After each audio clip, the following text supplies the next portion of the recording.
We have not understood yet that the discovery of the unconscious means an enormous spiritual task, which must be accomplished if we wish to preserve our civilization. Carl Jung. Human civilization consists of countless traditions, codes of conduct, and systems of ethics. Depending on what social group we belong and what environment we grew up in, there's always an ideology in regards to what's preferable and what's not. Therefore, we develop a set of behaviors in order to fit the situations we find ourselves in. We create a fake persona that reflects how the world wants to see us. We consciously hide a part of our undesirable characteristics behind the masks we wear. However, as Swiss psychiatrist Carl Jung observed, there's an unwanted part of ourselves that we are not conscious of. Jung called this the shadow. The shadow is a result of the imbalance between who we want to be and who we truly are. The more we repress, the denser the shadow becomes. And because we are unaware of what's lurking in the dark, we're at risk that it lashes out unexpectedly, with all the consequences that this entails. According to Jung, part of self-realization is the integration of the shadow into our personality. When we make the unconscious conscious and stop rejecting the unwanted parts of ourselves, we break the chains that hold us back from moving towards a state of wholeness. The process of integrating our dark side is called shadow work.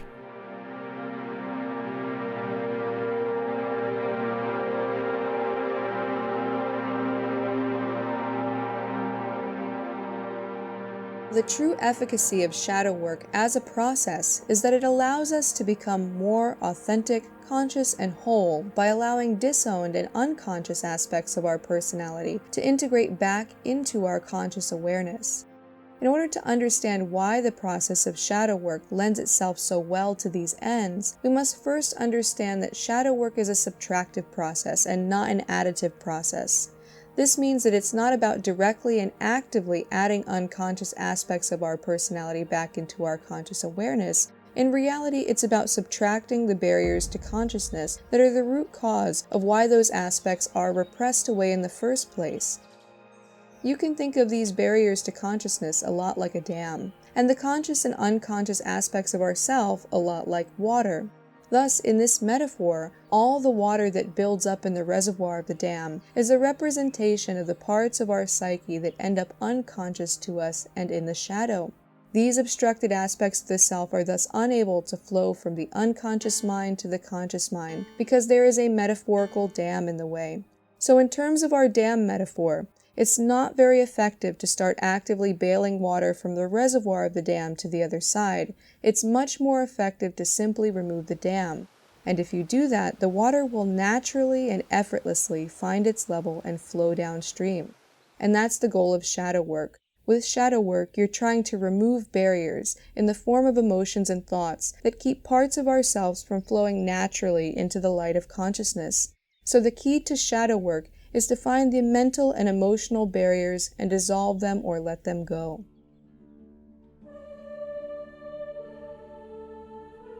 Before integration can take place, it's essential to acknowledge the existence of our shadow.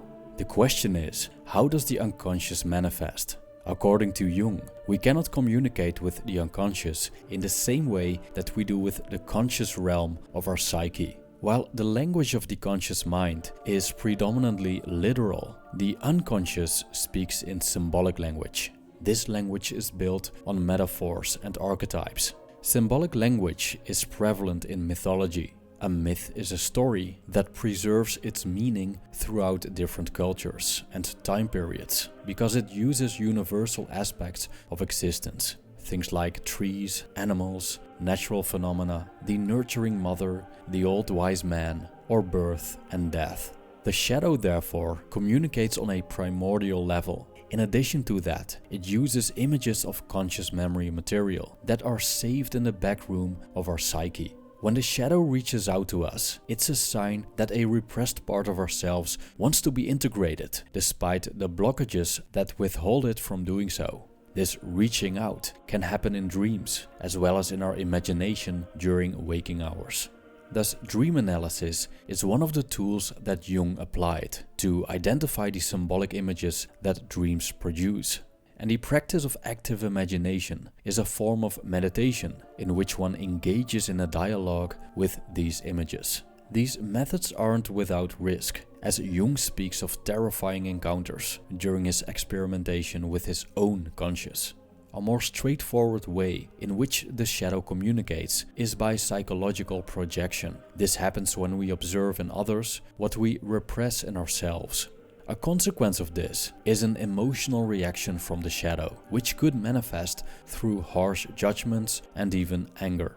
Ironically, many people aren't aware that the behaviors of others that irritate them most likely hide in themselves as well. These could be all kinds of things, like the public display of emotions, feminine traits in men, masculine traits in women, repressed sexuality, or the desire for a creative outlet. There are many reasons why we would feel the need to get rid of these traits, but by repression we cast them into the shadow. This may hide them, but it doesn't mean that they are gone. And what's devoid of light starts to fester until it becomes a demon that pulls the strings behind the curtain without us even realizing it. I quote, "It is absolutely essential always to have our consciousness well enough in hand to pay sufficient attention to our reality, to the here and now. Otherwise, we are in danger of being overrun by an unconscious which knows nothing of this human world of ours." End quote. So awareness is the first step in mediating between shadow and consciousness. When we confront what lingers in the dark, we can identify and tear down the barriers that prevent it from integration. As we are engaged in the process of shadow work, we must first understand that the state of entropy for our psyche is wholeness and total integration. This means that there is already a constant psychological force pulling us back into a state of conscious integration as our natural set point. And it is only the resistance against wholeness and integration that creates a barrier to reaching this state of entropy.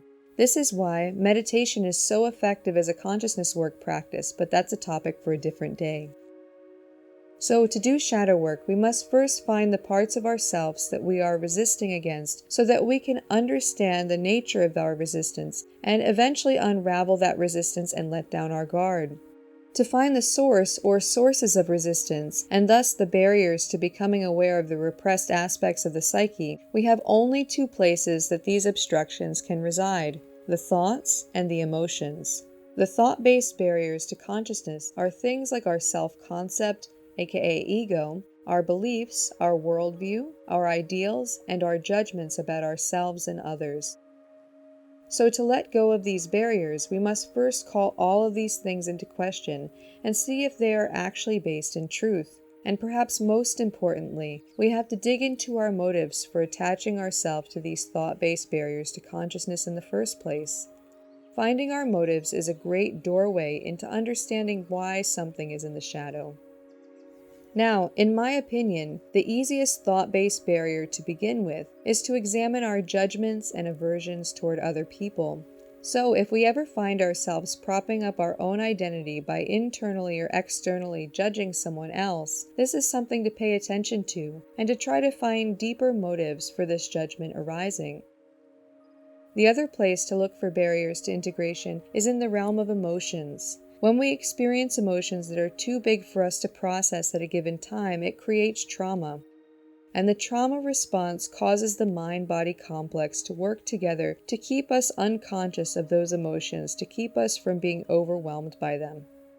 So if we still have old emotional wounds that have not been processed or healed, the trauma response of the mind and body will continue to keep certain memories and parts of the self repressed away from the light of consciousness. These barriers to consciousness can be dissolved through focusing toward processing old traumas and engaging in an emotional exploration of the repressed aspects of the self.